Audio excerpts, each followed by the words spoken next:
What's up, guys? It's KB. Make sure you subscribe to the Underground Sports Philadelphia YouTube channel. Click the bell icon down below so you don't miss a single video from us. And thanks for tuning in to another video from Underground Sports Philadelphia. Now let's get into it. Philadelphia, baby, you're going to love it. Best sports fans in the world. Actually, the worst, but that's what makes them the best. Ooh, welcome back to Top Bins, the show bringing you all the latest news, notes, info, and fun from around the beautiful game. Whether you call it football, whether you call it soccer, we've got you covered. KB coming at you from Underground Studios. Harrison back in the fold. Just a solo duo show for you this week. I know it's been a while since we've recorded. We have not put out an episode since towards the end of May, but things get busy in the summertime at this here company, and we're just happy to be back. I've been itching to talk some footy, and I never thought in my life I'd be at that point where like I'm itching to talk about Premier League soccer, but here I am. We got a fun show planned. We're gonna kind of put a bow on the Club World Cup and discuss everything that has occurred there. Obviously, with Harrison and I being in and around the Philadelphia area, we'll talk about everything that happened in Philly and why I truly believe Philadelphia is mentally nowhere close to prepared for the actual World Cup next year, because it was hysterical just watching everything online. We'll dive into everything that's gone on this offseason, transfers, surprises, shockers, all that kind of stuff that has occurred with player movement. And then we have a fun little way to round out the show. We're going to do a way too early tier list as we sit here July 10th. We'll do this again next month, Harrison, too, before the season starts. And I say way too early because soccer's so unpredictable that this could change in the blink of an eye with the transfer window still being open. But it's going to be our way too early tier list of where we see teams finishing in the Premier League this coming season for 2025-2026. And then we're also going to take a look at the newest kits from around the Premier League that have been released, that are rumored, that are leaked. And then once they're all out, I think we'll do a tier list of those as well for home kits, away kits, and thirds. As I'm rocking my beautiful 2024-2025 custom Brighton third kit that just came via Royal Mail a couple weeks ago. Love this thing. But before we get into everything, make sure you guys are following us on the socials. It's at FC Top Bins on Twitter and TikTok, and at Top Bins Pod on Instagram and Threads. Subscribe to the pod, subscribe to the pod, Apple, Spotify, wherever you get your podcasts in audio form.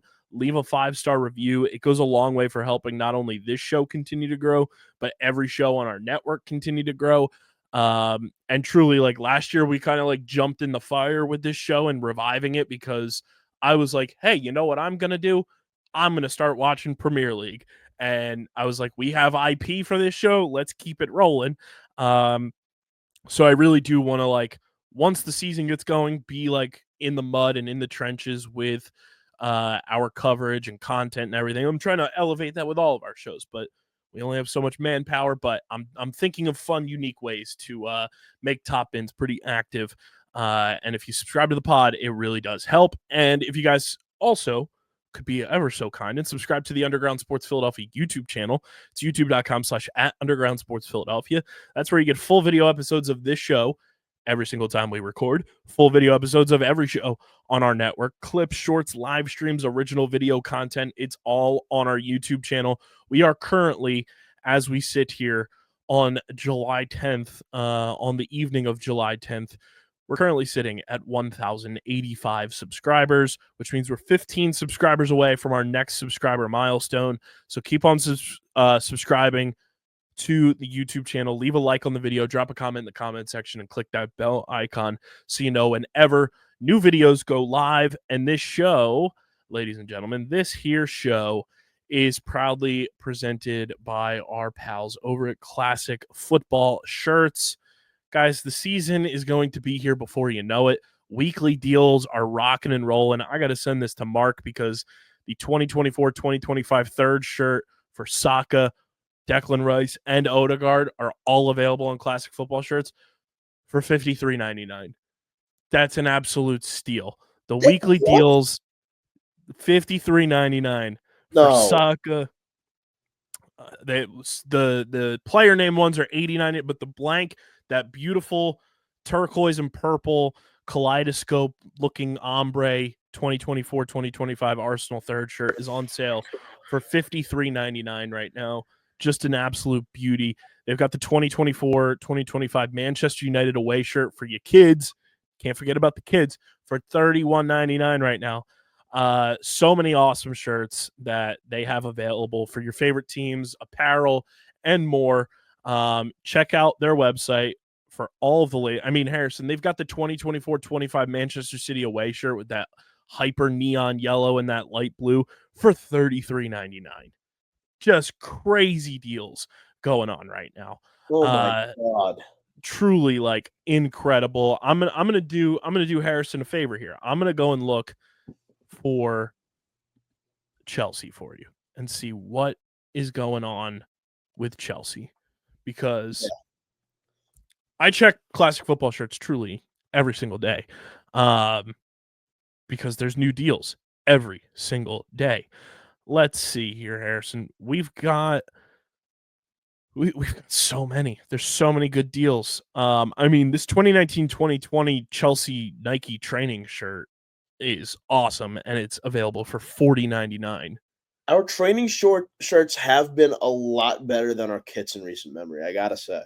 There's some awesome kits available, like across the board. Just some beauties, some absolute beauties for your favorite teams. Use our link in the description. Shop with classic football shirts. Use our link so they know that you're coming from us. And shop all of their amazing sales, all of their deals going on right now before the season. So you're suited and booted going into a new year of Premier League action, or whatever league your favorite team happens to reside in. And we thank Classic Football Shirts for being a proud partner of the podcast. Harrison, it's been a while since we've recorded this here show. It feels good to be back in the saddle. Feels good. It does feel good to be back. I'm excited to talk some soccer today, especially as my team is currently still playing. One of the few teams in the world, or major European teams left in the world, still playing football right now. It's just us and PSG. Just Chelsea and PSG. The final on Sunday at 3 p.m. We're gonna get rocked. it's at MetLife, so you never know what can happen at MetLife. The old turf monster could come running amok and just start chasing after the children, but it's possible. But I don't want that to happen to PSG. I shouldn't really like them as much as I do, but they're a likable team.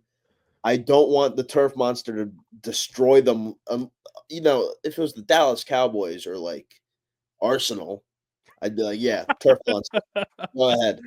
Eat them up. Eat them alive. But I don't want that to happen to PSG. I want a good, clean game, and I need Chelsea to get another trophy here. That would be phenomenal.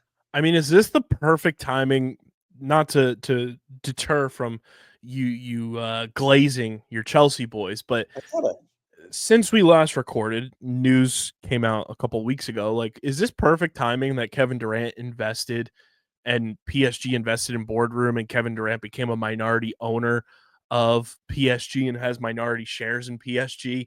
Like, they go on and win the Champions League, and now they're one win away potentially from winning the Club World Cup in a matter of like less than 2 months, really. So he's a multi-time NBA champion. He's now a Champions League winner, and now he has a chance to be a Club World Cup winner, and his MLS club. And he's a Supporters Shield winner. Yes. His MLS club has the chance to win the championship this year. Yeah, he's a Union guy. KD just knows where to put his eggs in the soccer baskets. But yeah, PSG and what's that? KD knows ball. He certainly does. PSG invested, or there's like a strategic partnership with Boardroom, and that triggered something in the agreement that Kevin Durant is now a minority owner of PSG, or a minority shareholder. Yeah. I forget how they phrased it, but I mean, perfect timing for him. And now, I mean, Chelsea's gotten reinforcements. We'll talk about some of the summer transfer moves. Like Chelsea's got my boy João Pedro is now in Chelsea. Yep. And we are so grateful that he is. Thank you. He's awesome, and he's the So type of player. Like I know I've only been a Brighton fan for less than a year, but like he's so easy to root for. He's so fun. Like, and it was the type of thing that like it wasn't even like a dramatic like bad blood exit. Like he's just the type of player that always wanted to play like in London and like be, you know, on one of the big six clubs, and it was either going to be Arsenal, Liverpool, or Chelsea. Like those were like the three that were always in the rumor mills. And then out of nowhere, Newcastle came about, but then that kind of like quickly went away. But that's always going to be in the mix when you have Saudi money. Like, yeah. But I'm not even like mad that he went to Chelsea. Like I wish him nothing but the best. And it's one of those things that it's a constant thing where Chelsea pays us for players. They go on, compete, and we use that money and refunnel it into resources like we have this offseason. And it's a tale as old as time. And those players that we buy from Brighton become mainstays in our lineup. Like Cucurella, he is our left back. There's no one who can replace him. Like Chilwell's still on the roster, but he's not taking Cucurella's spot anytime soon. I didn't know how to feel about Cucurella for a while, but the dude's a dog. Mhm. Like he just is one of those players you hate to play against. He's annoying, he's feisty, he's chippy, he scores, he defends well. And if he plays well on Sunday, there's a good chance we can lock down the left side or the right side of PSG's lineup. Caicedo took him a little bit to get going with the Blues, but once he did, he's become the whole guy holding midfield down. And now João Pedro on his first start scores 2 phenomenal goals. Doesn't celebrate him because it's against his former team because he's a respectful lad. And I'm sure if he does score against Brighton this year, he won't celebrate because that's just who he is. Again, a respectful lad.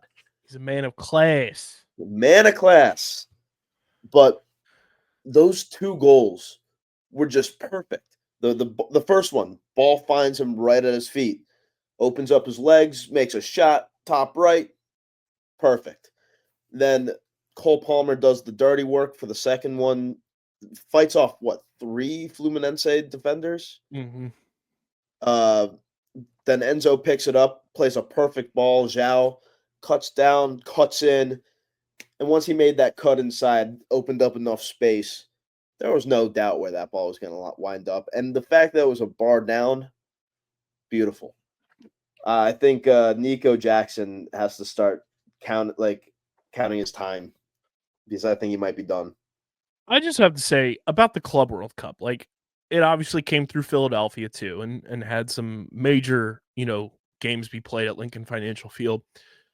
Do you feel like it was like underwhelming marketing and like getting it out in front of the American audience, and like the only things I could really like see about the Club World Cup happening were people complaining that the games were happening midday on a weekday, and I see both sides. Number one, you're playing in the US, make the games closer to like US friendly time so you can fill the stadiums. But also, I see the side of these teams are coming from the other side of the pond to play in the US. You're trying to accommodate to the fans of those teams that are domestic fans and allowing them the opportunity to watch their clubs at a UK wherever location friendly time. So marketing, let me go for marketing wise, and then I'll talk about the time slots. Marketing could have done a much, much better job. Like, I didn't even know when some games were going on until I saw an ad the day of just on TV randomly. Like, hey, those TV commercials were, you cannot convince me they were not like AI voiceovers. Oh, absolutely. And then also, it was just on DAZN, however the whatever that DAZN, yeah. DAZN. I have not met a single person who has DAZN. The only people I know that have DAZN are like big like boxing fans because that's like Yeah. where boxing is. Other than that, like I don't know anybody that uses DAZN like on a regular basis. I watched the Chelsea Palmeiras game on what was it? It was the Goal Zone in Spanish, Mm. and I was lucky enough that our cable provider provided that, because if they didn't, I wouldn't have been able to watch the game. And I gotta say, watching it in Spanish, kind of a step up. Yeah, it's Kind of a elite. step up. It's elite. I didn't understand the word they were saying, but I was there for the vibe. You almost don't have to. Yeah, yeah. You feel the game. You watch Yeah. what's going on. You hear what's being said, and you're like, oh, I get it. Right. And I mean, the commercials that we would have play, because like primarily I would see them like in between like innings of Phillies games Yeah, here in the US. And I cannot get out of my head how terrible of AI voiceover oh those yeah, commercials were when they were saying guys' name. Erling Holland versus, and it was just like such big Homer. pauses and everything, and Yes, I'm just like, this is so cringe. And then all I have stuck in my head when I think about it is the na na na na na. yeah, That's all I have stuck in my head. That's all I know. Like you ask me in 5 years when I hear that what that was for, I probably won't remember, but I'll remember that fucking jingle yeah, because it's so like brain wormy. But yeah, like the marketing was terrible, yeah. like to put it bluntly. And the fact that I you're going to all these major markets in the US. How do you not hype it up more that you have What? like all world players coming to play in your stadiums? You have the Champions League winners in PSG. You have Real Madrid with Kylian Mbappe. Mbappe didn't need to come out for this. He didn't. Erling Haaland didn't need to come out for this. Yeah, you literally have a dynasty Yeah, in Man City coming to the US. Like these players did not need to do this, but they you had wanted to you for the had love of the game. Bayern, you had Inter Miami Yes. obviously here already, but like that's another chance to see those guys go up against even higher class talent. Juventus was here, like Dortmund was Musiala here. literally broke his leg in half for the US fans. He didn't need to be playing in that game. He didn't. He probably shouldn't have been playing. And it was a freak accident when he collided with Donnarumma. But that shouldn't have happened. Now he's gonna miss time next season. A And lot of time. a lot of time. It was a bad injury. He's out at least 6 months from what I saw reports wise. If it's 6 months, he's a freak of a healer, because that was horrifying. But it to play in front of not even it wasn't even a full stadium, was it?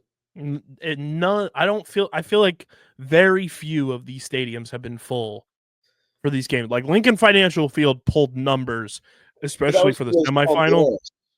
That was because Palmeiras was just Yeah, they are that fan base. I right. also have to say real quick, shout out to the Palmeiras fans. They They were pop phenomenal. off. That I think we can make them honorary Philadelphians at this point.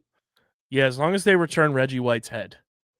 Or it was a Chelsea fan, I'm thinking. I think it was a Chelsea fan. Crazy that happened. They wear green.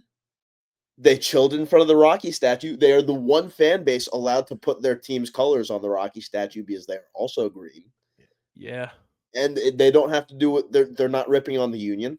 They're not ripping on the Birds. They were just like, hey, we're in Philadelphia. This is a once in a lifetime opportunity.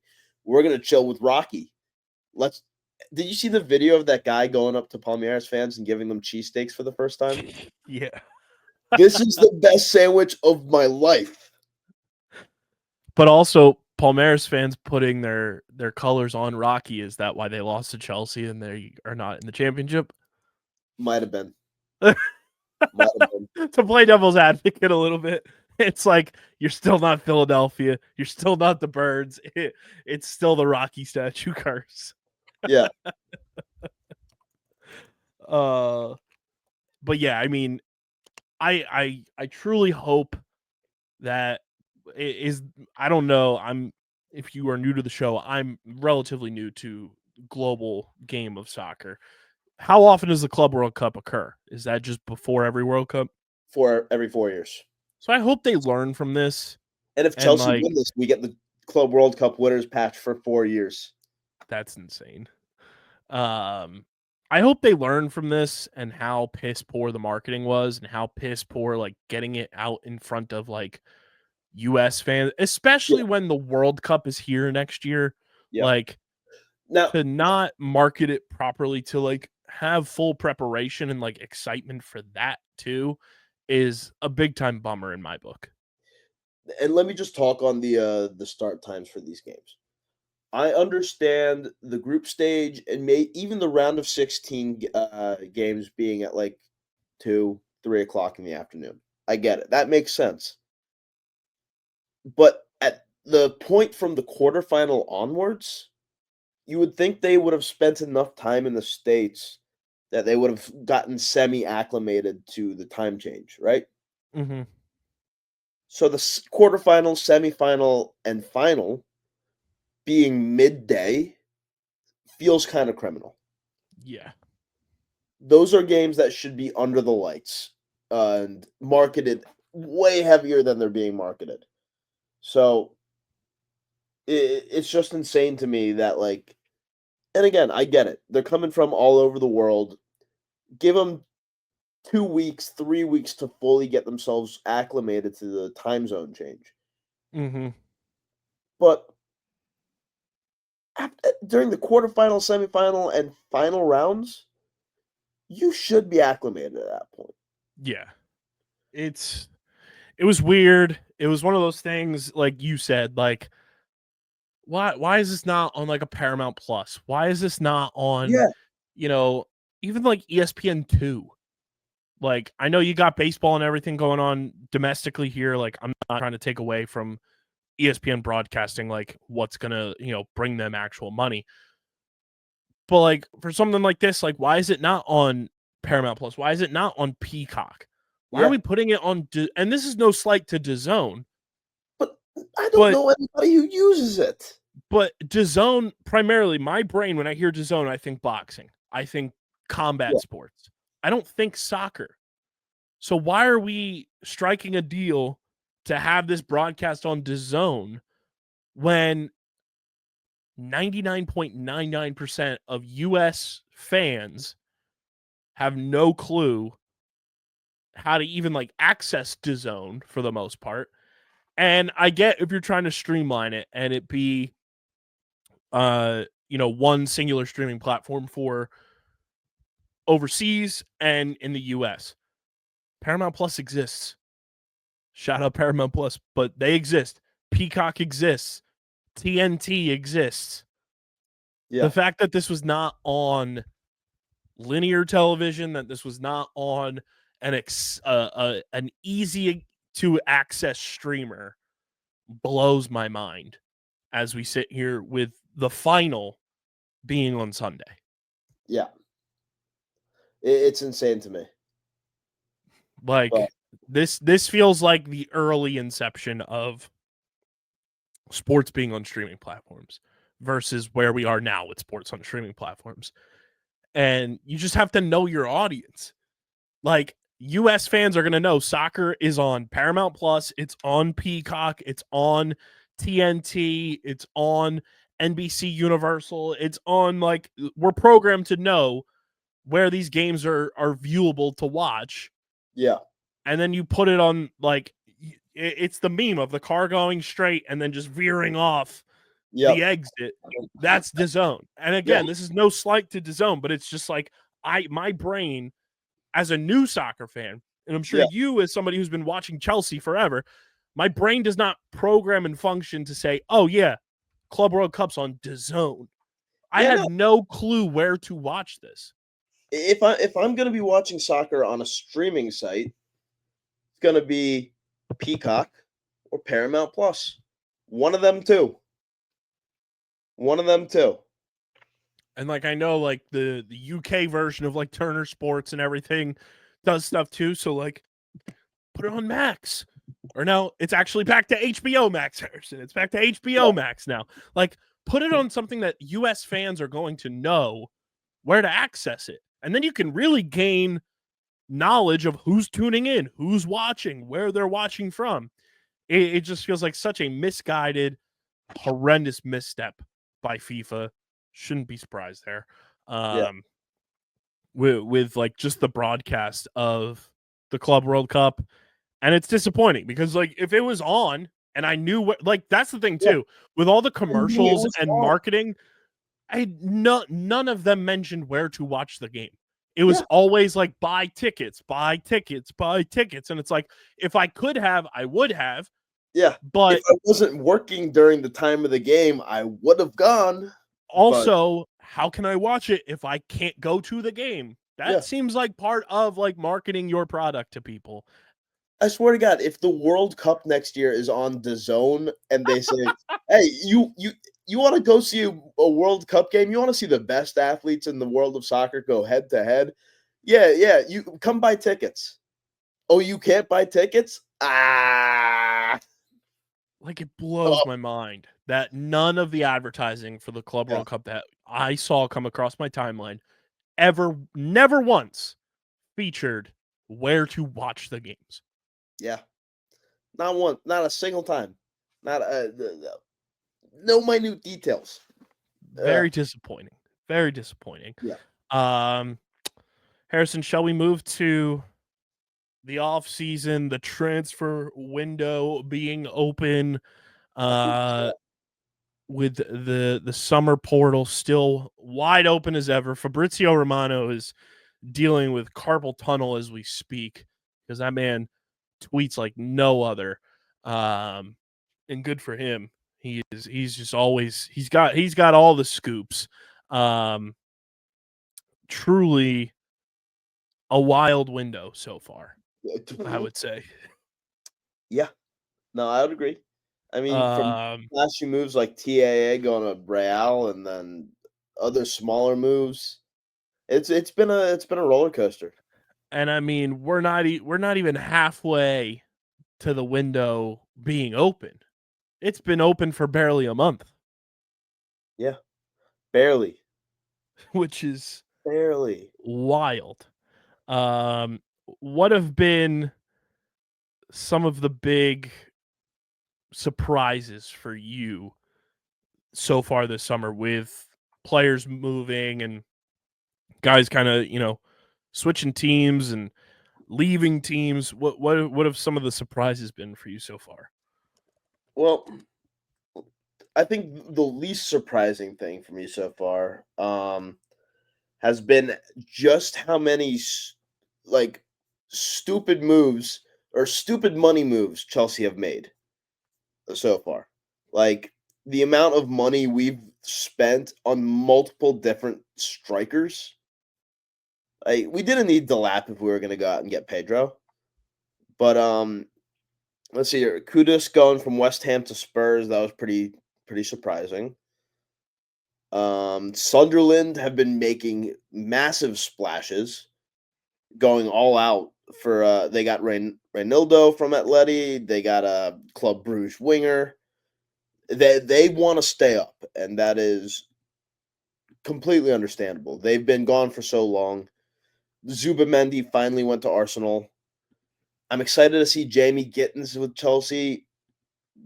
I think Kyle Walker going to Burnley was pretty surprising too. But that was pretty surprising. That's that JJ Watt money. Yeah. So hopefully he can manage to help keep them up too. But there haven't been like any major shocks, I would say.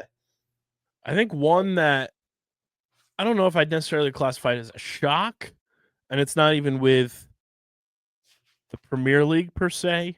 But it is Luka Modric going to AC Milan is pretty wild.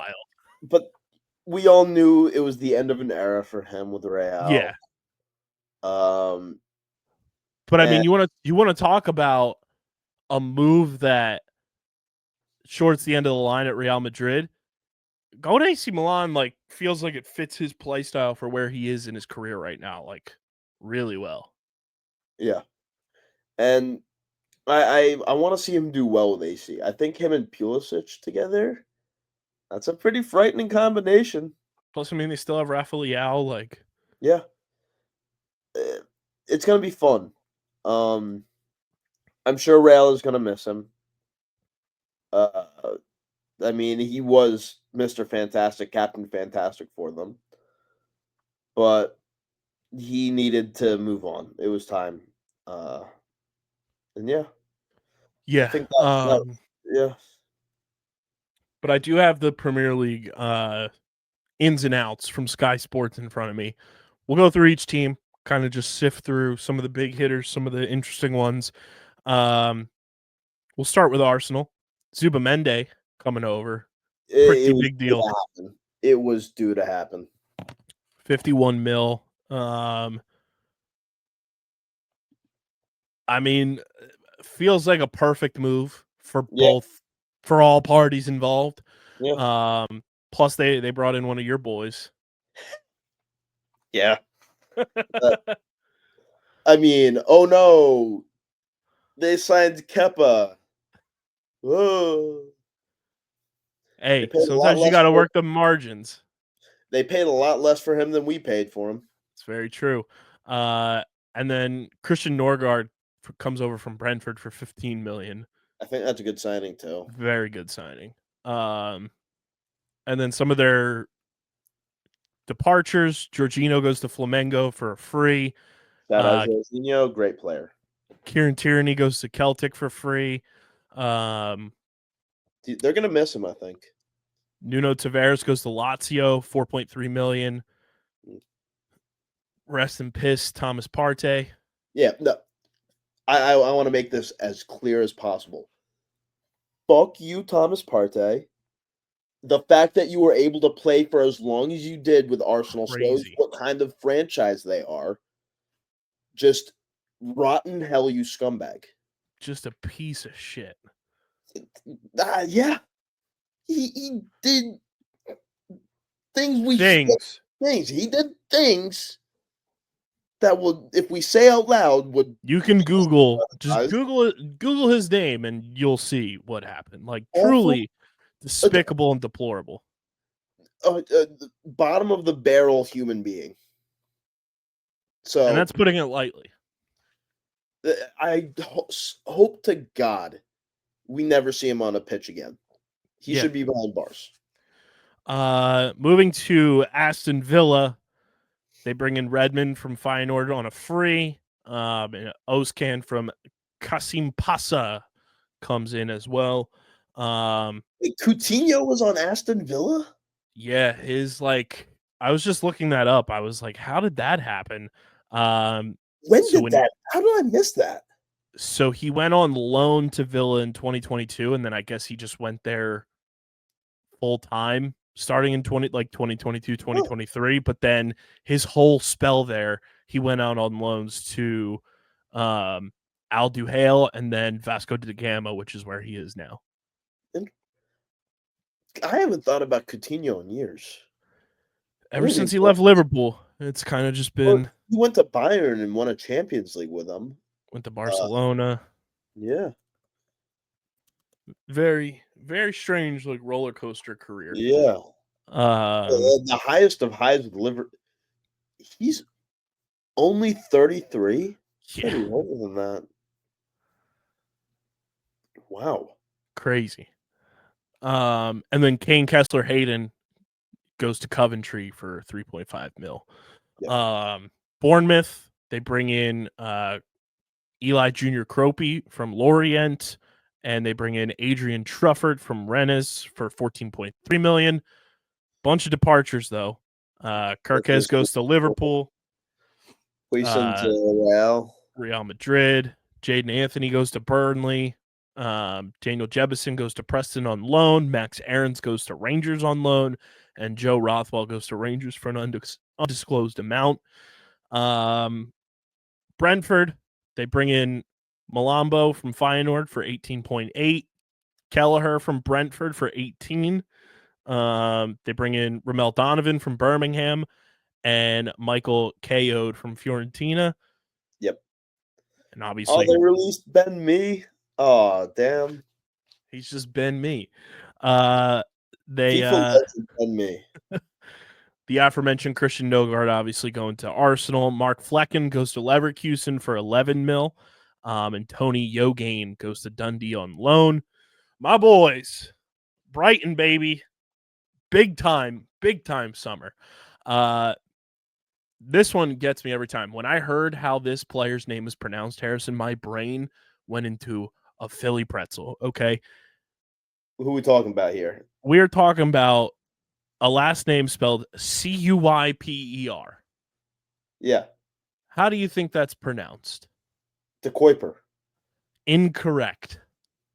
I thought the same thing. It is Maxim de Super. I said, huh? But I kind of like it. That's my Superman coming over from Club Bruges, baby. You know, I guess if it was a K, it would have been Kuiper or Cooper. Yeah. I don't get the- how CUI says soup, but I'll take it. Is he Belgian or is he Dutch? He is, I'll tell you in just a moment. He's Belgian. Okay, yeah, I don't know how the U and the Y work in Belgian compared to because in Dutch, I know the U and the Y together, that's the oi sound. Yeah. But I didn't expect the C to be the soft C there. But with Superman coming out this summer, you signing the Super, that kind of works. Maxim de Superman. Yeah. He comes over from Club Bruges for 17.3. We get Olivier Bascagli from PSV on a free, which is amazing because there was rumors we were trying to spend big bucks on him last summer, and now he comes over for free. Diego Coppola comes over from Hellas Verona for $9 million. That is my favorite signing of the offseason. Yeah. Like, that dude is going to be a demon on this defense, and I'm super stoked about that. Tommy Watson comes over from Sunderland for $10 million. Yoon Do-young comes over from Korea for an undisclosed amount. Kostalos comes over from Olympiacos for $31.7 million. That's our big kind of splash. And obviously, Stefano Zimas came in during the winter window. And then Nils Ramming, amazing name, comes over from Frankfurt for $725K. Ooh, good price there, too. Yeah, great price. On the way out, João Pedro heads to Chelsea for $60 million. I do think we undersold him, but also still making up for all of the costs it looks like you spent this summer. Yeah, literally. I'll do some quick math here of the 30 mil plus so 10, it was 17.3 plus 31.7. It was just shy of 10. So it's about plus 67 9 mil. Is 68, almost 69 million we've spent. Nice. Because 725K for Nils Ramming, and Yoon Do-young is an undisclosed amount, but nearly, if you round up, like 69 million we've spent, and João Pedro makes up for 60 million. Yeah. But then the most recent departure, Simon Ndingra leaves to go to Sunderland for 20.5 million. So we've profited this summer. Cost, yeah. Odell Ofaya goes to Preston for 1.5 million. James Beadle is going to Birmingham on loan. Valentin Barco goes to Strasbourg for an undisclosed, and then Ibrahim Osman is going to Auxerre on loan. I mean, Tony Bloom is just the man. Yeah, knows how to profit, gets great players, still knows how to have international scouting go down. Like, we're bringing in Greek players, we're bringing in Korean players, we're bringing in the Italians, we're bringing in everybody. And that's why I call our scouting department Epcot, because we just go around the world and we bring in the talent, and then we sell it to Chelsea, and then we do the same thing. So who's the next Brighton player coming to Chelsea?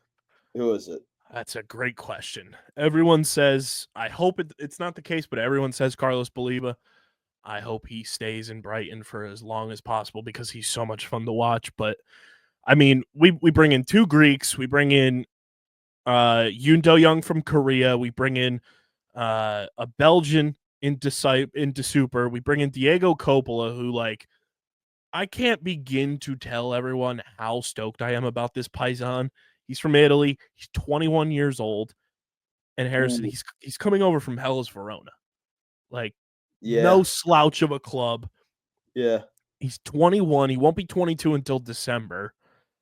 And he's been on Italy's U18, U19, U20, and U21 teams.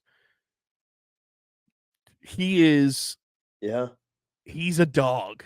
And I'm just so pumped that he's going to be part of this back end of our defense for the next 5 years. Yeah. And he's going to be playing in his prime, and he's just going to be awesome. I'm so excited. He's my favorite signing outside of our Greek boys of the summer. Yeah.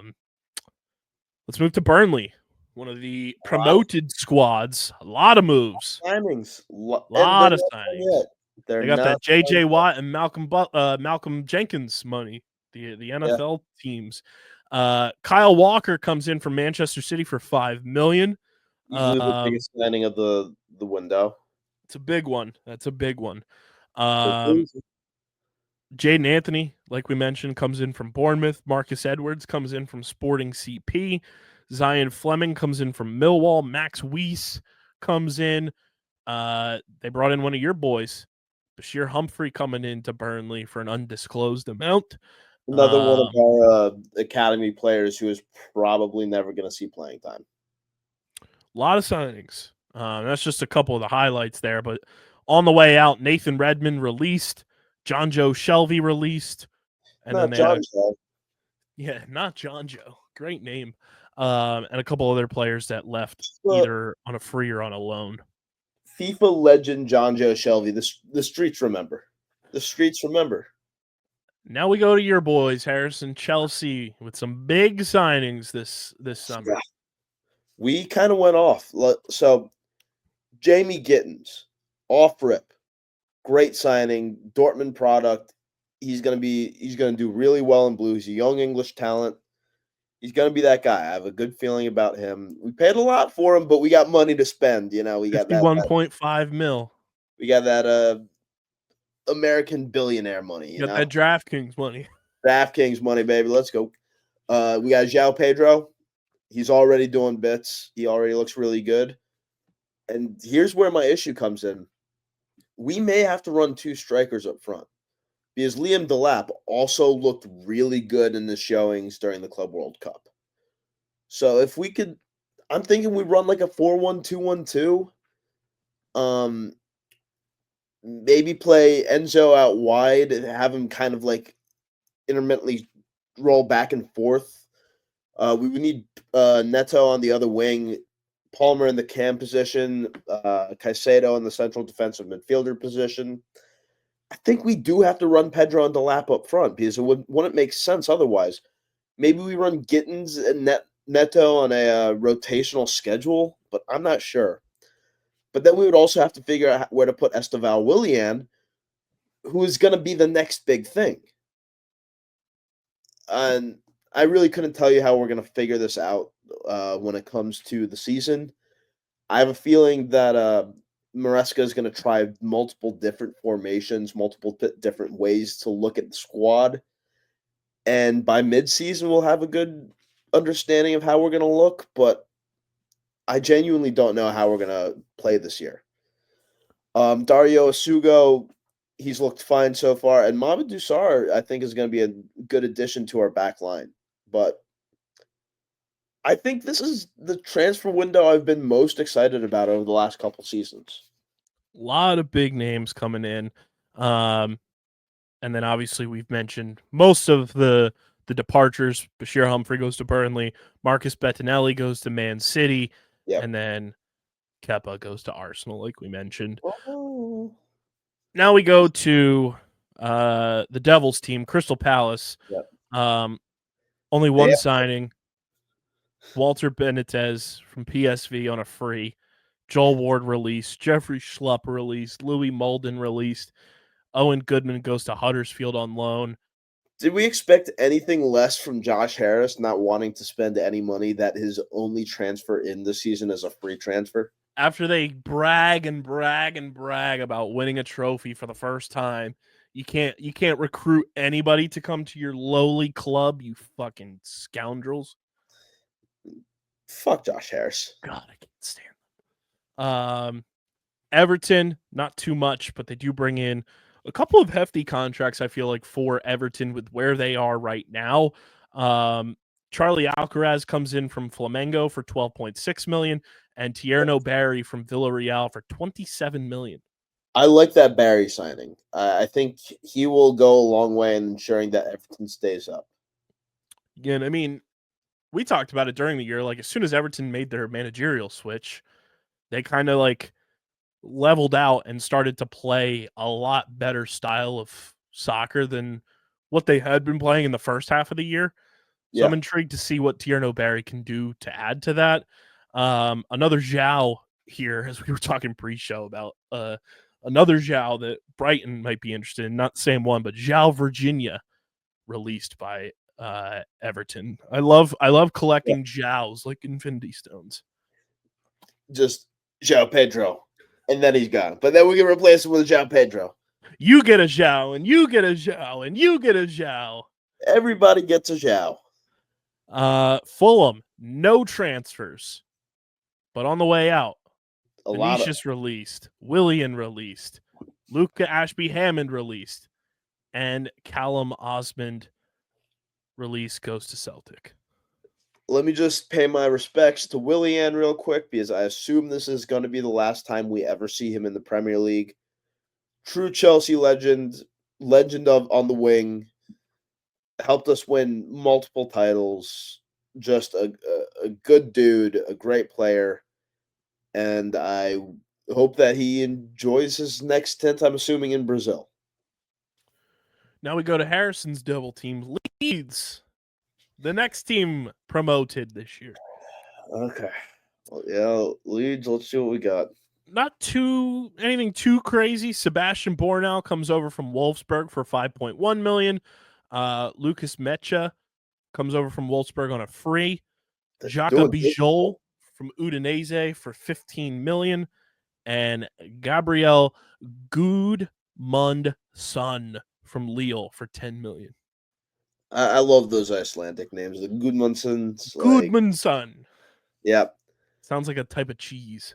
They're really doing deals with the green German teams, though, because they sent a player out on loan to Werder Bremen, and that's another green German team. Joe Snowden sounds like somebody that's from Game of Thrones. Yeah. Also, I was thinking about this while we're on the topic of Leeds. I wanted to bring this up to you and your thoughts. And I might just be like wish casting here because he's Medford Messi. Does it not feel like Aronson could be a Brighton player at one point? Like, doesn't he feel like he fits the bill of like what Brighton does? Definitely fits the bill. Yeah. Like, I was thinking about that the other day as I was like looking at just like stuff to prepare for this show. And I was like, you know what? Brendan Aronson would be awesome on this Brighton team. Like, thinking about Brendan Aronson playing with Matoma just got me giddy. Yeah. That would be so fun. He would fit so well in Brighton. Only one can hope. One day, that'd be amazing. We go to Liverpool, and we would be remiss to not send our utmost well wishes to his family, his children. Diogo Jota tragically passing away, and for us here in the States, Harris and I couldn't help but have just flashbacks to last year with Johnny Hockey and his brother. Just absolutely gut-wrenching, tragic. It's the only way to, like, surface level explain everything that happened. Amazing. Like, I have family, my brother-in-law and my sister, both Liverpool fans. I have no ill will towards Liverpool, and I don't think I ever will after seeing the way that they have treated this whole situation. They are effectively retiring his number. Mm-hmm. They are paying out the rest of his contract to his family. Yeah. And to me, that is just like, you are a class of class organization. Like, in the wake of such an uncalculated and unpredictable tragedy, for a sports team to do that for one of their players is the utmost class. And that is just like incredible from Liverpool, their entire organization. I was like almost moved to tears when I saw just like the way that they were treating everything. Just a gut wrenching happening with Jota and his brother. Yep. Liverpool gained my utmost respect for how they handled this situation. Yet another tragic accident. And it's a shame that it takes something like this to bring the football world together. But the outpouring of love that has come out of this has been beautiful. And I hope that his family is taking all that love in because they need it right now. And I will be pulling for Liverpool for a couple months. I never thought I'd say that, but Yeah, and they, it's just like one of those things that it's just like, again, like the best people getting dealt horrific hands. yep. Because Diogo Jota, he wasn't just a soccer player. He was just a guy. He was a gamer. He was had kids. He just got married. That was the real tragedy. He had just gotten married. So Yeah, our best wishes to his entire family. And again, class act, to put yes, it lightly, from Liverpool. Their transfers in, though, Harrison, Chelsea has had a big offseason. Liverpool has had the creme de la creme of the yeah, offseason, coming off of a league title. Kirkez coming in from Bournemouth for or 40 mil. Florian Wirtz for 100 116 million from Bayern Leverkusen. crazy money. Jeremy Yeah. Frimpong from Leverkusen coming in for 29.5 million. And they bring in Georgie from Valencia for 29 million. Armin Pesci from Puskas Academia. And then Freddie Woodman from Preston on a free. I mean, you They're want to gonna go talk. back to back. This is like Howie Roseman and the Eagles. Yeah, Like, you go and have an unbelievable season, and then you go into the off season and you're like, yeah, we ain't done yet. yeah. They're gonna win it. They're gonna win it again next year. Like, I'm not going to be shocked when Liverpool walk away from the 2025-2026 campaign with multiple trophies. at least the domestic treble. I'm not sure about the Champions League, but at least the domestic treble. Like, they have as good a shot to like just go and trophy hunt all season long, even more so than they did last year. Like, last year, it felt like as the season went along, it was like, we need to win the league. That's our priority. And that's when you see them drop out of the FA Cup, when they lose in the Carabao Cup, when their Champions League run comes to an end. It's like, boom, all eyes on the league so that we can convince our guys to stay, because that was the whole storyline outside of the storyline of them trophy hunting last year. Was, how do we get, all of our pending free agents to stay at Liverpool? And, I think to you and I's chagrin, they kept the two most important. Yeah, yeah, Like, Salah was important. yeah. And Van Dijk was important. Van Dijk, I think, was the most important. And they kept both. And then they go out and spend $1 bazillion and make this team that much better. On the way out, obviously, the biggest one, Trent Alexander-Arnold going to Real Madrid for 10 million. Feels like so cheap. Yeah, that's not a lot of money, all things considered. At Especially all. when you send out Kwanzaa to Bayer Leverkusen for 35 million. 35. Kelleher goes to Brentford for 18. Yeah, not. I don't know who Nat. I mean, Nat Phillips went to West Brom for Yeah. $3 million. Yeah. And you're Trent Alexander-Arnold. You're supposedly one of the best right backs in the world. I don't know how much I believe that. I think Reece James is better than Trent Alexander-Arnold, if I'm being honest. But 10 million feels dirt cheap. Yeah. Manchester City, who have been in the States recently, they've had another big offseason. They bring in Ryan Ait-Nouri from Wolves for 36.3. Is it Reinders? Tiani Reinders from AC Milan for 46.3 mil. And then Ryan Cherokee from Lyon for 34 million. And then obviously Marcus Bettinelli from Chelsea for an undisclosed amount. I think it is Reindeers. That's incredible. I just looked up. Let me see the pronunciation here, because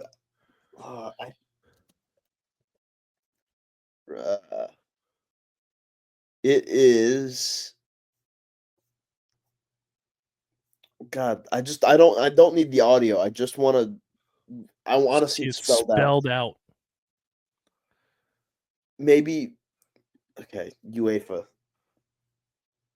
Okay, here we go. Great podcasting we got going here. Amazing. He's from the Netherlands, so he is Dutch as well. Yeah. So I got to scroll down to the Netherlands here, because this is written out. Okay. Here we go.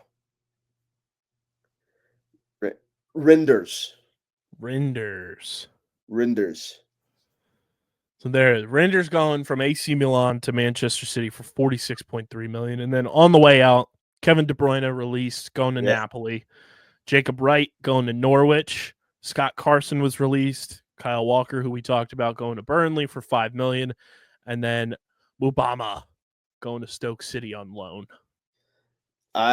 It's going to be weird seeing Kevin De Bruyne in a Napoli kit, but not too weird considering how close the City and Napoli jersey colors are. It is weird that both Kevin De Bruyne and Kyle Walker leave the same year. Yeah. The old guard has left. And it's one of those things that Man City spent a gazillion dollars during the winter too. Yeah. And then they've added 3 guys for 34 million plus this summer. Yeah.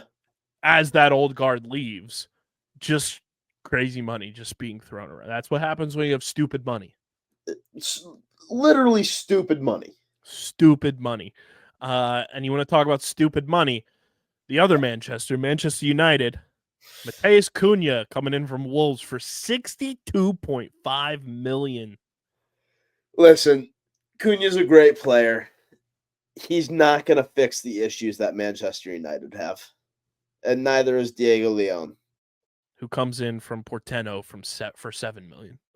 Neither of these guys are going to fix the issues. On the way out, Christian Eriksen, Johnny Evans, Victor Lindelof. I hope Christian Eriksen gets another shot with some other club, because he is too class a guy, too class a player to just go out like this. He deserves one last opportunity somewhere. Not with Chelsea, but I don't want him. This has been the surprising one to me. Newcastle has been very quiet this transfer window. They have. I know they've been trying to balance their books and everything, and there was the rumors that, they could have guys leave during the winter window and trying to figure things out with some of their big guys. But you just qualified for Champions League. You finished top 5. Yeah. And your only player you're bringing in is Antonio Cordero from Malaga for free. I think they are waiting and just waiting in the shadows, and they're going to make a big splash eventually. There's going to be a big move made.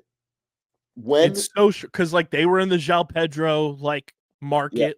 There was rumors that they were willing to throw that 60 million around to bring him into Newcastle, and the fact that they've had a free transfer as their only incoming player, Lloyd Kelly goes to Juventus for $20 million.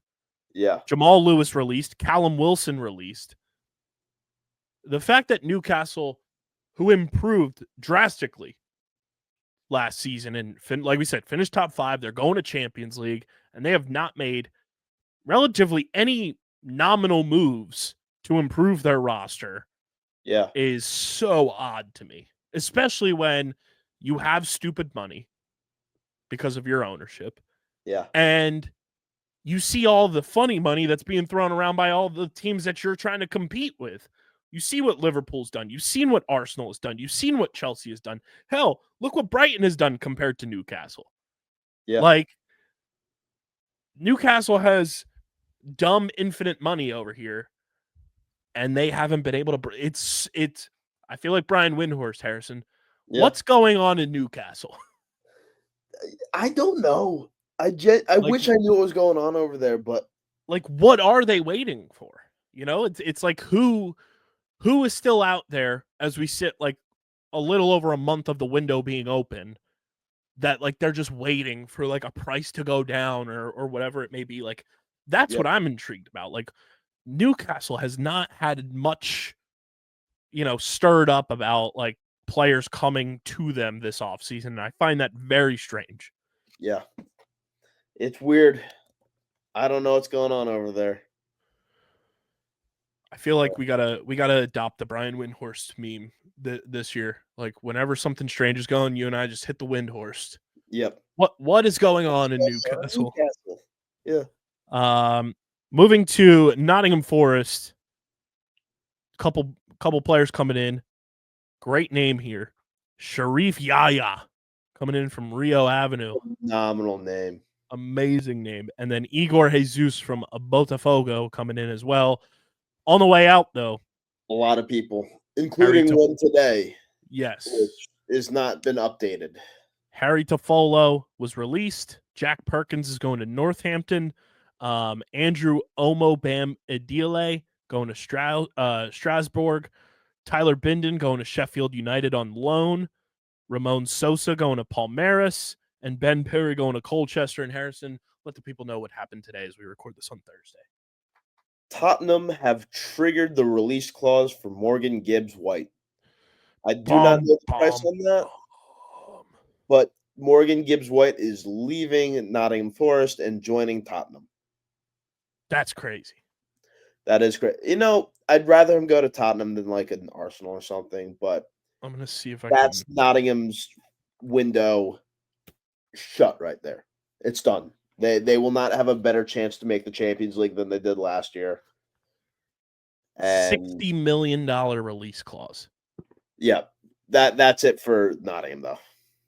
Yeah, it's one of those things. We were talking before we started recording. It's like last year felt like Nottingham's big year, the way they performed to go play Champions League football, go play, 4 trophies, and then they choked it away down the stretch, which Mark predicted early on in the moments that he started coming on the pod, that they were not going to qualify for anything. They were going to fall apart, and that's exactly what they did.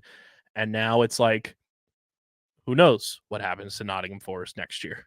Like, it's another year of the guys on that roster getting older. Like, they are an older club too. Yeah.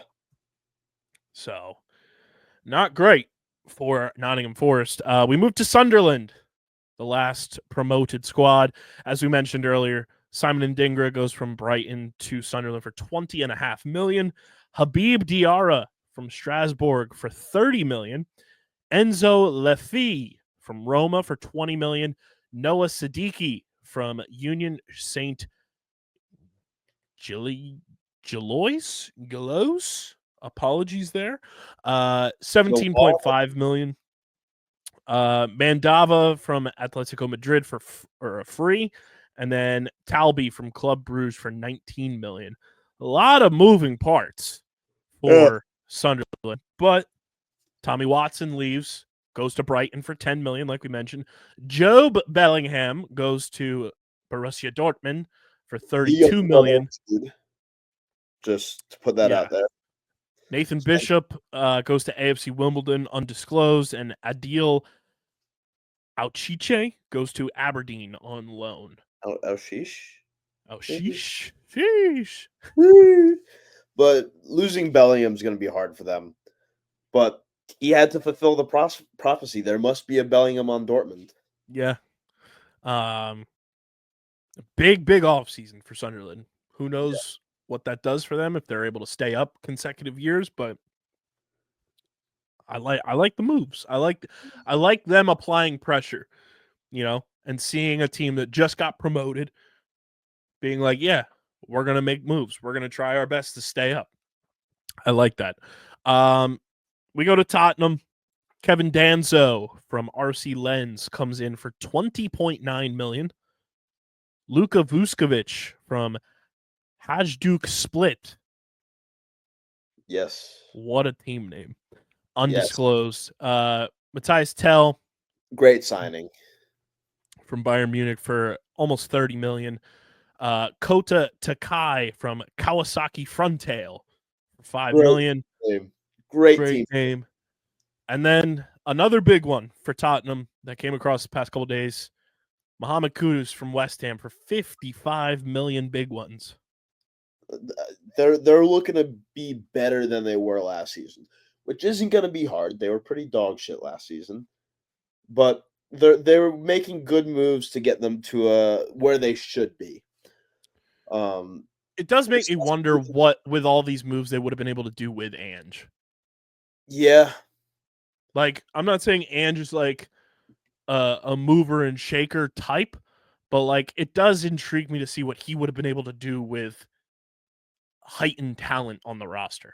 Yeah, I'm interested to see what he could have done as well. On the way out for Tottenham, Pierre-Emile Højbjerg going to Marseille for 17 million. Fraser Forster released. Sergio Reguilon released. Alfie Whiteman released. Ajayi. Jay? Is that you? Any relation, maybe? Because Jay Ajayi is British. Yeah, and he does have a soccer background. Damola Ajayi he goes to Doncaster Rovers on loan, and then Alejo Veliz goes to Rosario Central on loan. Let me see here. Damola Ajayi. I don't think there's any. No relation. Interesting. No relation. We go to West Ham. Jean-Claire Todibo from Nice for 35 million. He's a good player. Todibo, that's a good signing for West Ham. And then Daniel Cummings from Celtic comes in on a free. On the way out, Aaron Cresswell, Lucas Fabianski, Vladimir Kufal, Danny Ings, Kamari Swire, who Northampton Town signed, Kurt Zuma, and then obviously Kudus, who we just mentioned. Not the cat kicker. Everybody outside of Kudus was released by West Ham. I'm surprised Kurt Zuma was still playing. I haven't thought about him in a long time. He used to be a great center back for Chelsea, and then he kicked a cat. So nice. We go to Wolves. Speaking of animals, coming in for Wolves, Fer Lopez from Celta for 19.5 million, and then Jorgen Strand Larsen. What a name! Rules. If that guy scores, we are tweeting a video clip of him just say the caption is just going to say he likes to scramble the fairies. Dimitana. Jorgen Strand Larsen from Celta Vigo, aka God. Fairy World. Undisclosed amount. On the way out for Wolves, the aforementioned Mateus Cunha going to Manchester United, At Nouari going to Man City, Tommy Doyle going to Birmingham, Pablo Sarabia released. He's going to Al Arabi. Craig Dawson released. Kem Campbell goes to Stevenage on a free. And then Chiquinho going to Alverca on an undisclosed amount. It's been a busy window so far. Been a busy window. And this is my first full-blown experience, going from the producer chair on this show to hosting. I would listen to Matt and Dom talking about the summer transfers and stuff like that and be like, wow, that's crazy. But now, like, being in the mud and in the thick of it and, like, paying attention to a team that I'm rooting for and then all the other teams and everything, like, this feels like it's been a not abnormally busy, but, like, big name busy. Like, there's been a lot of big contracts dished out this summer so far, and we're barely a month into the window being open. Yep. Yeah. And that's just Premier League. That doesn't even involve Serie A or the Bundesliga or anywhere else. Oh, if we did everything, this would be a 5-hour show. Oh my gosh. That might be next week where we just go through Serie A. We might go through every window and just see where the leagues. Exactly. everybody's going, because it's been crazy seeing where all of these guys are just coming in and coming. And like I said, like, it's been big money signings for a lot of these teams. Like, we've mentioned multiple $30+ million deals being dished out, and obviously the big one, 116 million from Liverpool. But holy moly, has it been a wild window so far. I mean, in terms of like grading a window, Harrison, and your time being a fan of Chelsea and just overall like the league, where do you kind of like put this in terms of like the level of normalcy to abnormal? I'd say this is a pretty normal window, honestly. Like, it's better than most, but it's not like an abnormal window. There's nothing like. There's been one absurd move, and that's been the Florian Wirtz move. But like, there haven't been multiple £100+ million euro transfers. Like, I remember the 2016-2017 window where everyone was going for like 300 million euros. Like, that was when Neymar moved, when Lukaku moved, when Morata moved, when Ronaldo moved. That transfer window was batshit fucking bonkers. This one's one of your more standard transfer windows for sure. Like, one big move. Multiple medium-sized big like moves. Yeah, it's been like a big depth window, I feel like. Yeah. Like the position players are getting good, like, and then you have some big names going to teams where like they'll become a face or the face. Yeah, but it's not they like weren't prior to them going to that new club. Exactly.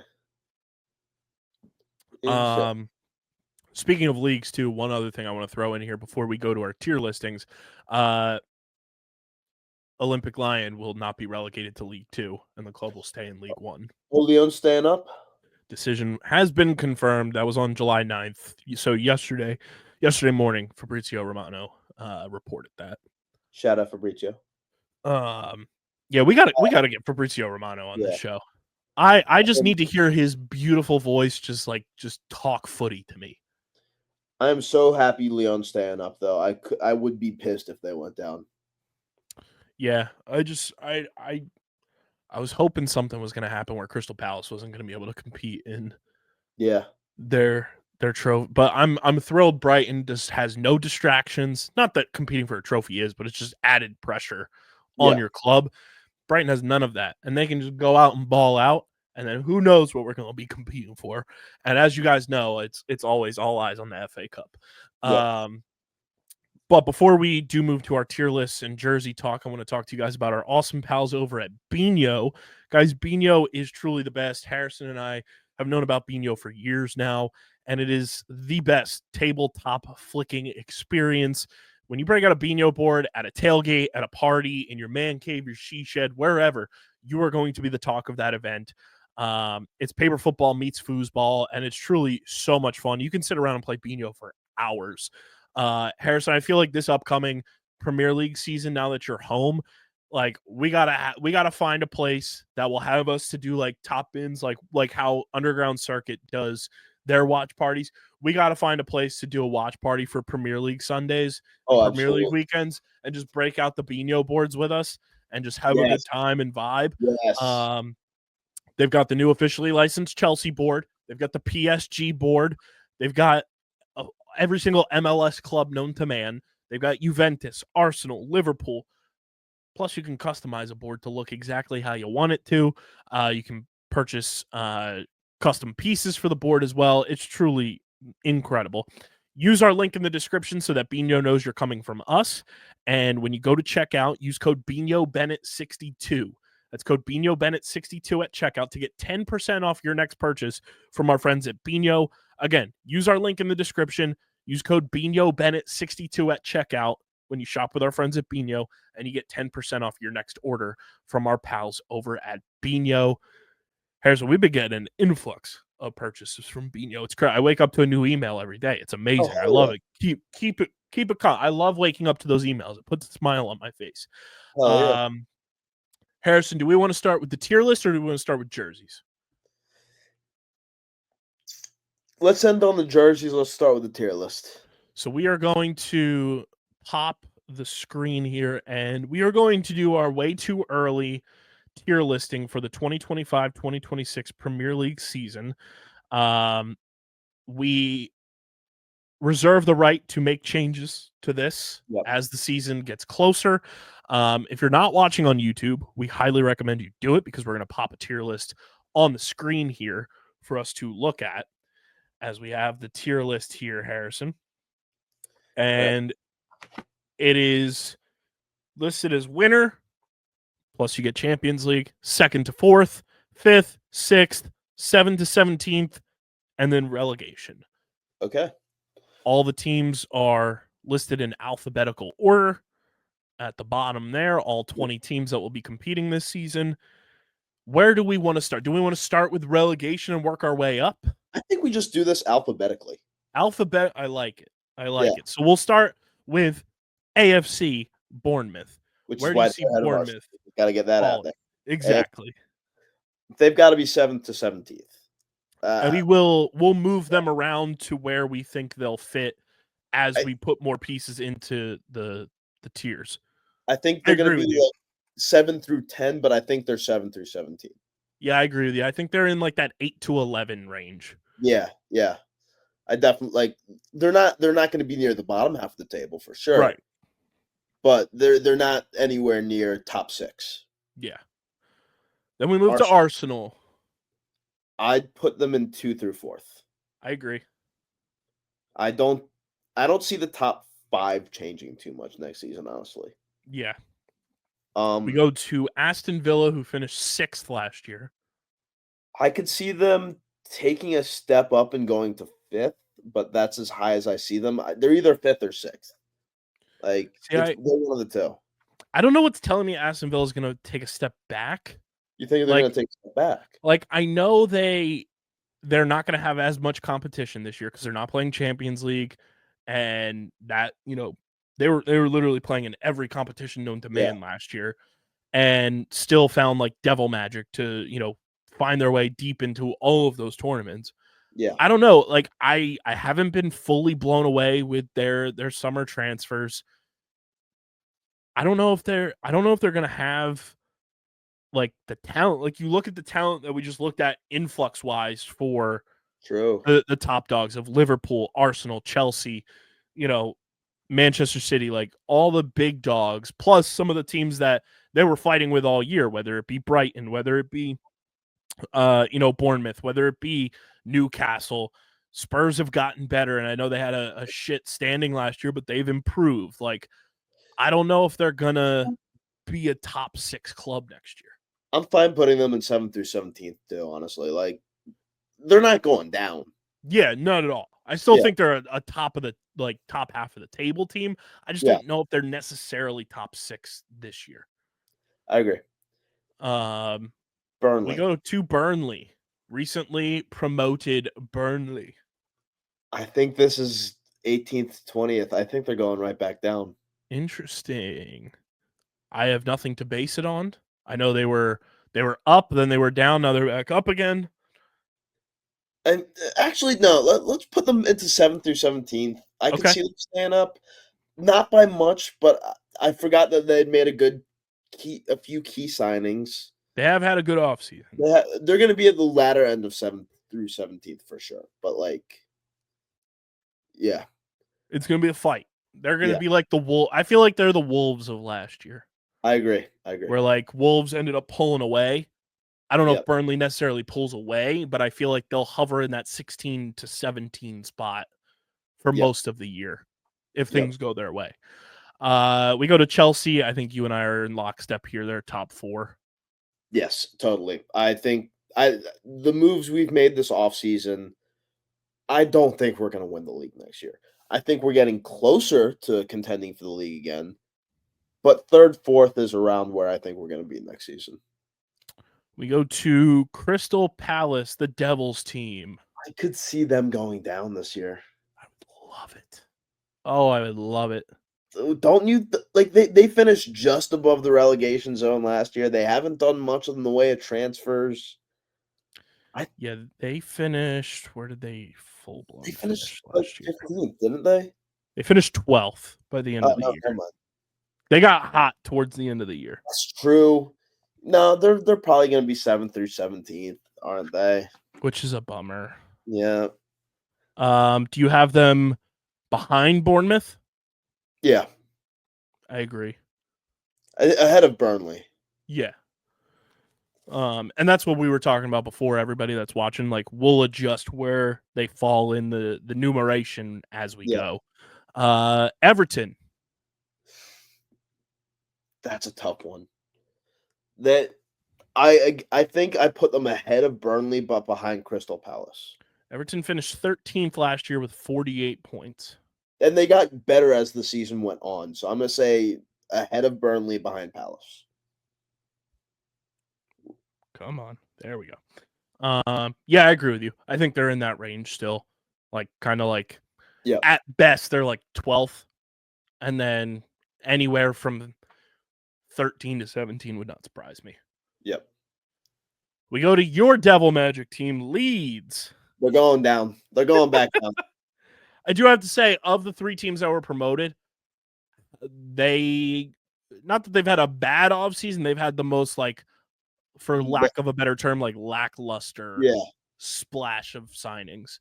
Granted, they have a lot of talent on their team, but they haven't, like, made nominal improvements like Burnley, like Sunderland, that, like, pop off the sheet to you. Yep. The Sunderland and Burnley, I think they both have done enough to keep themselves in the Premier League for at least one more season. And that's another spoiler for when we get to Sunderland, but I think Sunderland stay up. I don't think Leeds have done enough. We go to the defending champions, Liverpool. They're playing for so much more than themselves this year. I think we're both in lockstep when we say they're going to win it again. Yeah. Which brings us to the aforementioned Sunderland. I say put them between Everton and Burnley. Okay. I like that spot for them. I'll go to Manchester City. I put them behind Chelsea, but in the 2 through 4.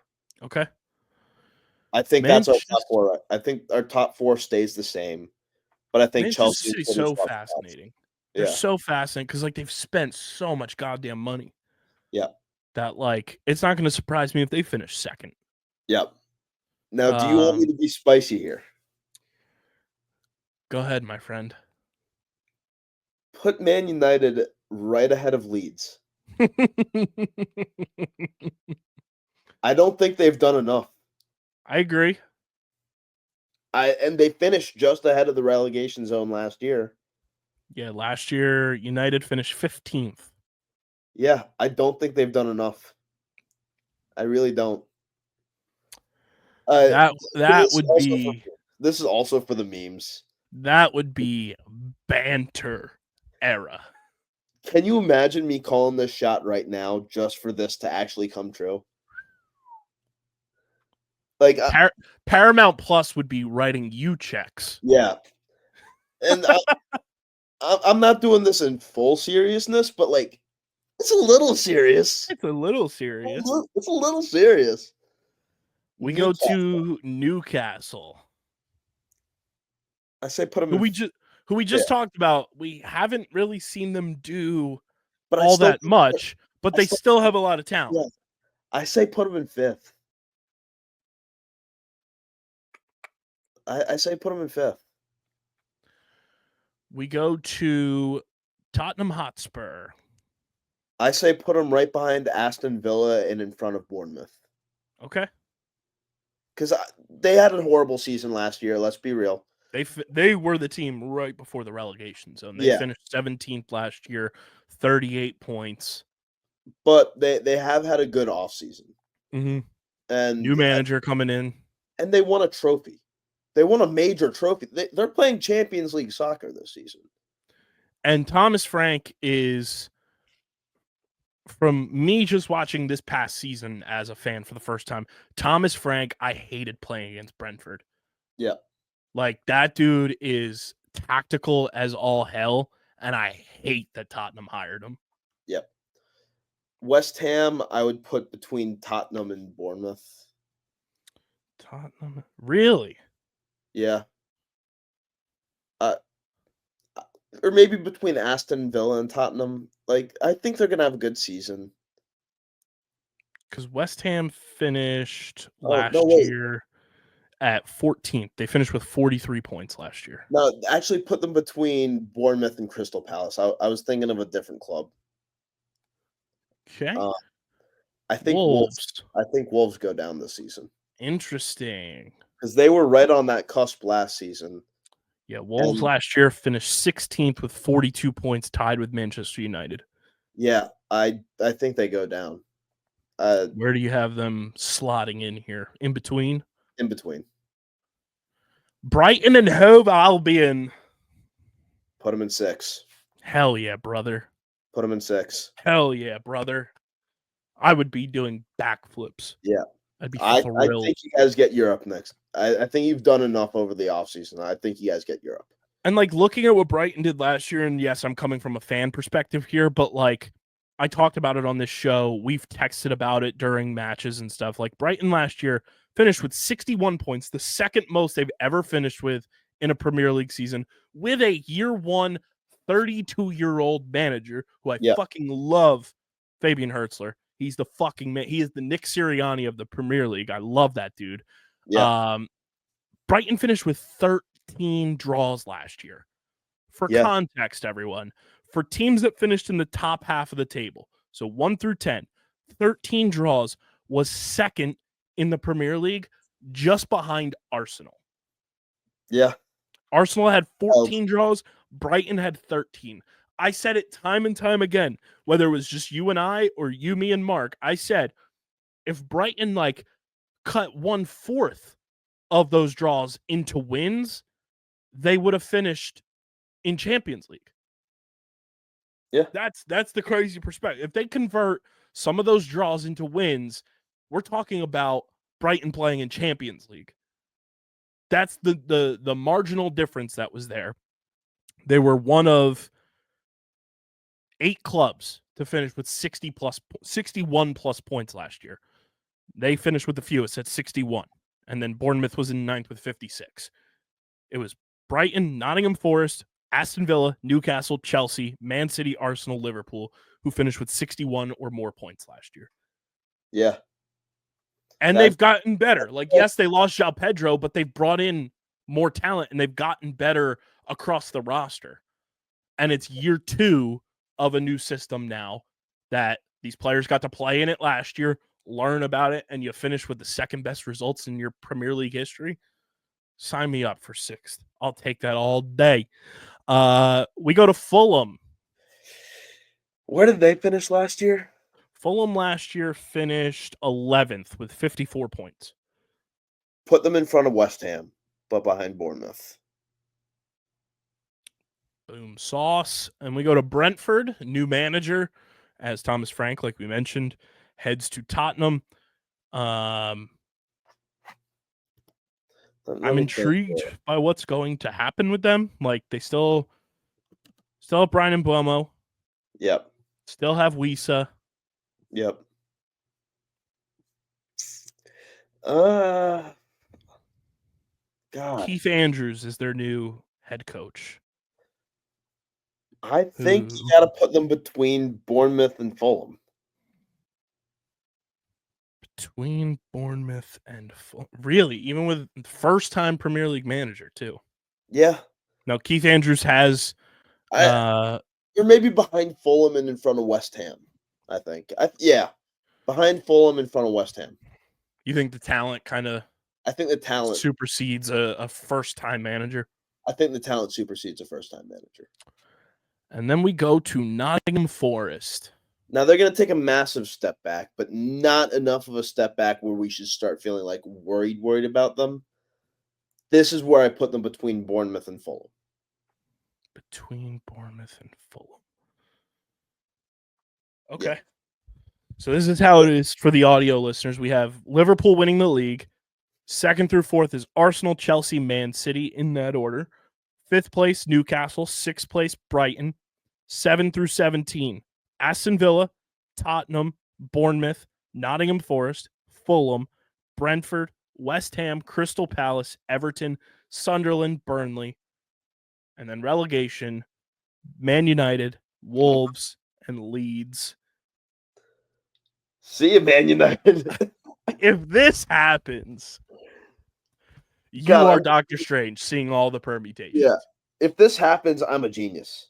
I'm him. Like, that would be insane. Now, I will say, realistic view, I'd probably, if I had to pick one of the teams that are coming up to go back down, I'd probably say Burnley and then flip United into 7 through 17. Yeah. But I also don't think your Wolves prediction is like a crazy outlandish prediction. No, and I think Leeds haven't done enough either so far. Yeah, I agree. Like we said, of the 3 teams that were promoted, they're the one that you look at their transfer sheet, it doesn't really pop off the page to you. Yeah. But so there it is. I'm happy with this so far. Things can change. Things will change. But as of right now, I'd say this is a pretty good looking standings. Yeah, and as the window goes on, maybe in like 2 weeks, we'll do another one of these, see how our vibes change, but we'll have this saved and everything so that we can figure out, what we want to do moving forward. And we have a first, this is 1.0 of the tier list. So let us know your thoughts in the YouTube comment section. And Harrison, we will quickly discuss the jerseys that are here. And it's brought to you by our awesome merch partners, PHI Apparel Company. Guys, if you want to stand out in the crowd, gearing up for another Premier League season, and you want to rep your favorite American-based football podcast, PHI Apparel Company has you covered. I got to send over our new logo because the old school vintage Top Bins logo is the one that's on the shirts, but the hoodies are absolutely sweet. The TBP bar going across the hoodie is immaculate. I got to get one of those bad boys for the season. But we will have the new Top Bins logo on a shirt, on a hoodie for you guys very, very soon. Shop with our awesome merch partners at PHI Apparel Company. Go to phiapparel.co. And when you go to checkout, use code UNDERGROUND. You'll get 10% off your next merch order from PHI Apparel Company. Again, that's code UNDERGROUND for 10% off your next merch order from our awesome merch partners at PHI Apparel Company. And stand out in the crowd with the official merch partner of Underground Sports Philadelphia. Harrison, it's jersey season, kit season. Yes, sir. How are we feeling about some of these kits that have been released recently? So I am actually in love with the Chelsea away kit. I love the orange and the green. I love the simplicity of it. And I like our home kit too. I think this has been another step in the right direction for Chelsea. Arsenal, as always, they do a great job. As much as I hate to say it, Arsenal always does a great job with their kits. Arsenal popped, and like theirs have been leaked for a while. They're all just confirmed. Their third kit is a beauty. A beauty. And I hate how much I love it. I hate how much I love it. Now the Chelsea third kit, also very clean. Mm-hmm. Now let's talk about some other really good ones out here for the Premier League. Brighton, great job. Those Brighton away Johns are absolute heat. Yep. When I saw those, I nearly collapsed. That lavender and purple is the most beautiful thing I ever done seen. Liverpool's I kind of love. Oh, I love. What is it? Their third kit? Yeah, their third kit is heat. Well, I love the reunion of Liverpool and Adidas, and that Liverpool are bringing back the standard chartered. Because they didn't have standard charter on their kit for the past couple of years, have they? I will fact check that right now. Because this feels like a very Luis Suarez, Steven Gerrard home kit. They've had standard chartered. Okay, then I'm just tripping, but like, it hasn't looked like this. This is a very Steven Gerrard home kit, and I love it. I love it. That This is third kit is beautiful. yes. Liverpool Also, I do have to say about Brighton's home kit, yeah, just from a fan perspective, I love the Hyper Turk that they're calling it, the yeah, teal turquoise on the Nike swoosh, or as the Brits call it, the Nike tick.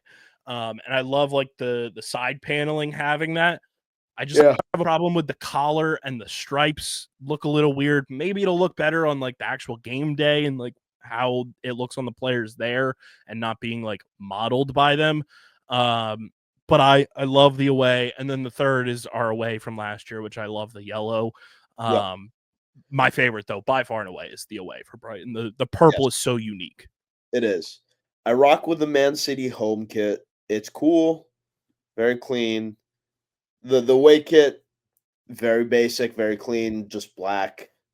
You can't go wrong with a black kit. You really can't. Their And that, third is very strange. The rain. I despise this kit. It looks like a Seattle Seahawks jersey. Yeah, in the worst way possible too. Like So they used strange. this was an awful use of neon, an awful gradient design on the badge. Mm-hmm. And what the hell is with the water droplets? Yeah, it's so weird. Oh god, that's disgusting. You know who has some bangers? Who? Everton. Everton, I do love what Everton do usually. They normally Take a look at their away kit. Let me take a look see here. Oh, good lord, these are amazing. Amazing. Yeah, no, I love this. I love the addition too. Like it's subtle, but on Yeah, their new version of this, the striping on the sleeves yeah, is a perfect touch. Amazing jersey. yeah. And That's top notch. their rumored third. It's different, Gorgeous. but I like it. You see, Man City tried to be different and quirky with it, with the raindrops, and oh no, you failed. This is how to do different right. It's so cool. Yeah, Bravo to Everton. that's Brilliant a job. this is a very 90s feeling kit. Yes. And the 90s vibes were unmatched. 100%. But other than that, there haven't been any kits that really like impress me or like Villa's no, pretty boring. Newcastle's third kit is perfect. Newcastle's third kit's awesome. The only thing, we were talking about this before we started recording, the only thing I wish they would have done was keep the side stripe going down from the inspiration of this kit. But otherwise, this is like a 9.9 out of 10 jersey. Exactly. Like, so It's like good. it's not perfect mint, but it's like But it's damn near mint. damn near mint. Tottenham, Um, I just find Tottenham's jerseys always so boring. yeah. They don't do anything that like I It's a do like white, the black. I do like the black. The black is very cool, and I like seeing a Tottenham jersey with the decentralized yeah, branding. but it's a white kit. But It, yeah, it's nothing ba- that like it's pops off the basic. page. They're basic. Yeah, Let me see United's. I haven't taken a look at United's yet. their Eh, third kit is fire. United's home kit is Their third kit is fire. I hate to inform you. I wish Man U would go back to Chevy as their logo. Oh, no. Yeah, Oh, that damn third it. kit is fire. I hate how much I love that. God That damn thing it. is thangin'. That's It's perfect. so good. It's so good. The only issue I have with it is Snapdragon is not a good sponsor. Yeah, it feel like it doesn't feel like it fits It Manchester doesn't United. fit if it doesn't fit United. Newcastle has a good fleet Oh, of jerseys this year. Did you yeah. see their away Also, kit? yeah, and then Sunderland's away kit, kinda perfect. Yeah, I do like the way that like everything kind of flows on I love their that they went away. back to an old looking badge. Mhm. Let me see their home kit. It's stripes, but done in a funky way. I rock Yeah. with it. And then let me see Sunderland's third here. Oh, page not found. Never mind. Yeah. And then Um, like there's a bunch of teams that haven't released their away or yep. home kit. New sponsor for West Ham, I think. Boyle Sports. That's got to be a new. Ooh, Nottingham's is clean. Nottingham's home strip is. Oh, that's clean Yeah. with the polo crest. Um, the away kit's kind of basic, but yeah. Let me see West Ham here. I'm bouncing Didn't around. didn't they have like Betano or something last year? Yeah, I. Oh, I kind of hate that. Oh, they had Betway last year. Yeah, I kind of hate this kit. Yeah, This it's is a just weird one. this is just a maroon shirt. See, I wish their collar was what was on the Brighton home collar. Yeah, yeah. Like I But wish it was something like that. but this is That's just a really the maroon. only thing that I like is the collar and Yeah. the sleeve like cuffs. Yeah, but other than the collar and the cuffs and that little spurt of blue, this is just a maroon shirt. Mhm. There's nothing there. Aston Villa is very boring across the board. Yep. Leeds is okay. Leeds looks like they're I like the sleeves. I like the sleeves. I like the collar like design. I wish it went all the way around the collar, I wish they had done but that sleeve design on the side panels of the shirt. they look like they, It's a they white should shirt. call they should call them RB Leeds. Yeah. It's a white shirt. Fulham is very boring. Let me take a look see here. Oh, I kind of rock with that though. Fulham? Like the detail on the interior there? Yeah, but it's just like it's very basic. If they'd done like a polo collar with that design on the inside, it would have. Then I'd be yeah. The Yeah. collars would throw me off. Yeah. Yeah. Crystal Palace stinks. Boo, boo, boo that team. It's not even like official. Um, Burnley That's a step is back from last year. I yeah. like that. Last year's was way better. Burnley is boring. It's just like Castor, West Ham. Yeah. So I kind of rock with the design going around the kit though. Mm-hmm. And Uh, Wolves is very Wolves. it's an orange shirt, isn't it? It's kind of unique. I just hate the sponsor, Oh, that is a. but I I kind like of with I that. like I like the design inside, like Yeah, the I kind pattern of and like. everything on the jersey. The collar's a little strange, It's. but Yeah, there's been worse Wolves yeah, for sure, jerseys in the past. for sure. Um, but yeah, Bournemouth hasn't released a single jersey yet. Brentford, did we talk about Brentford? No. Brentford is interesting. I don't know how I feel about that. Let me take a look at Brentford The here. more I look at it, the more I hate it. I hate those shirts. Like when it's like the more. Ugh. Yeah. Wait, is that just like the folds or is the striping weird? It looks like the striping is weird. Oh, I don't like that. Like, who is this kit provider? Who is this? Joma? I So they don't. left Umbro and went to Joma.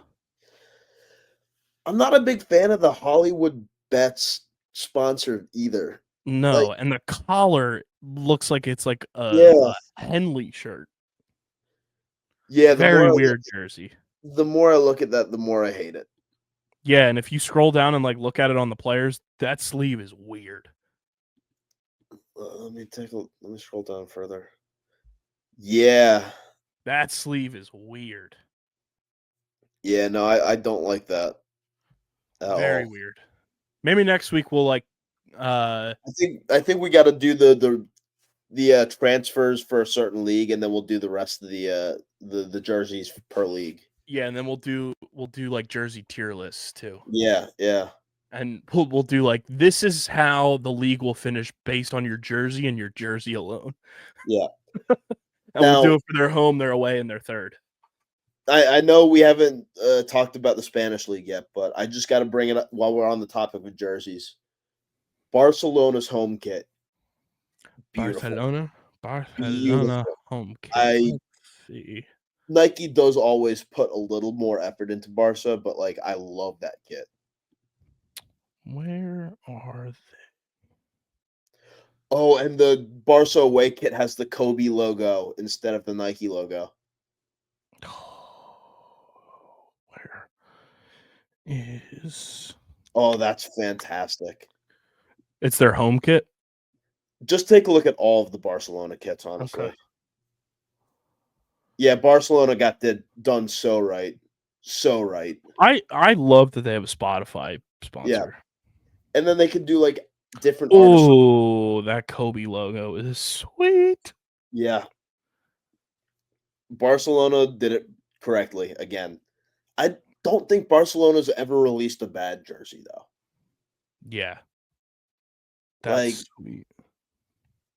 I'm trying I'm going through my memory here. And I've always liked Barcelona's jerseys. Have you taken a peek at AC Milan's jerseys? By the way, not yet. I'm taking a look at Atleti's. I love the Atleti third kit this year. I'm a big fan of what AC Milan is doing this year. AC Milan home kit. Home, away, and third. Ooh. Oh, that's gorgeous. Wait till you see the logo they're using for their crest on their away jersey. On the way? Yeah. All right, let's take a look.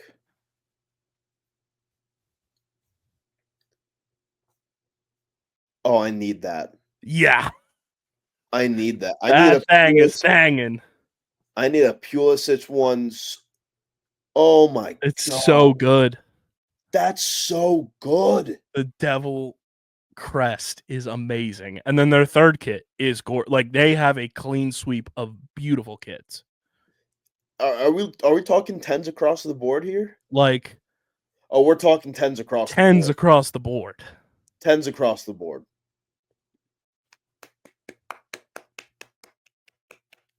That's all I got. So good. Like the inspiration for that third kit is gorgeous. Yeah. That Milan, I mean, from the fashion capital of the world, you gotta expect that they're gonna do it right. But like, goddamn, they did it right. And then I think it's Juventus's away. Juve always have good kits too. That's the thing. Let me take a look here. Oh no, their home, away, and third are all very good. Their home is, I wish it was a little more, but like, I love the pink accents. That's something that I love that Juventus do. The pink pink is also just one of the best colors out there, in my opinion. Their away is gorgeous. Pink is the manliest color, and I stand by that. Facts. Their away is gorgeous. Gorgeous. And their third is sweet. We'll take a look at this third. Ooh, going back to the zebra. So good. Yeah, that's great. It's also hysterical. They have Visit Detroit as one of their sponsors. Detroit's an up and coming city. I agree. You gotta I respect can't wait it. to show that to DJ. I'm like, you're gonna need this, brother. Yeah. I mean, hell, Brighton's got visit Kissimmee, Florida. Ooh, have you seen the Inter home kit? I'm not sure how I feel about the Inter. feel. Ooh, I kind of rock with it. I like that. It's funky. That's fun. Yeah. Let me I always like what Inter do too, honestly. That's That fun. away kit, though, their away kit's pretty cool. I'm not a fan of their third though. The Inter away kit reminds me of like 90s computer loading screens. Yes. That's good. Yeah. That's a New York Knicks jersey. Yeah. Big Yeah. time. Now I gotta see. Fiorentina's paying tribute to that Toyota kit. Oh, which one? Oh, the home kit. Yeah. Oh, so good. Let's see. Oh, that Fiorentina always. They are awesome. Yeah, especially when they do the 4 different away jerseys for the 4 different neighborhoods of Fiorentina. I need to get my hands on a Fiorentina Nintendo jersey so bad. Yes, yes. But yeah, let us know how you guys feel about all the Also- jersey releases and all. Oh yeah, go ahead. Before AS Roma. Roma, the Explorer. Not the home Home? kit. Away. Yeah, wait. Is it the home kit? It might not be the home kit. It's not the home kit's nice, but I think their away or third might be better. I thought they were going back to their old yeah, yeah. That third is Yeah. With Lupa, the wolf. Oh wow. No, it's perfect. Big Yeah. fan. Big fan. You guys can let us know how you feel about all the kits that are dropping, your tier list. Leave us a voicemail. Speakpipe.com/FC Top Bins. That voicemail line is open 24/7, 365. So you can let us know all your takes, all your thoughts, how dumb you think we are, how smart you think we are. Speakpipe.com/FC Top Bins. Make sure you guys are following us on the socials at FC Top Bins on Twitter and TikTok, and at Top Bins Pod on Instagram and Threads. Subscribe to the pod on Apple, Spotify, wherever you get your podcasts in audio form. Subscribe to the Underground Sports Philadelphia YouTube channel, youtube.com/@Underground Sports Philadelphia. Leave a like on the video, drop a comment in the comment section, click that bell icon so you know whenever new videos go live. This has been potentially the longest episode of Top Bins because we haven't recorded in nearly 2 months. But guess what? It's been good to be back, everybody. And we will be back hopefully next week, bringing down more, just doing some more fun stuff as we await the 2025-2026 season to get underway. But for Harrison, I'm KB. We will talk to you guys next week. But until then, enjoy your week.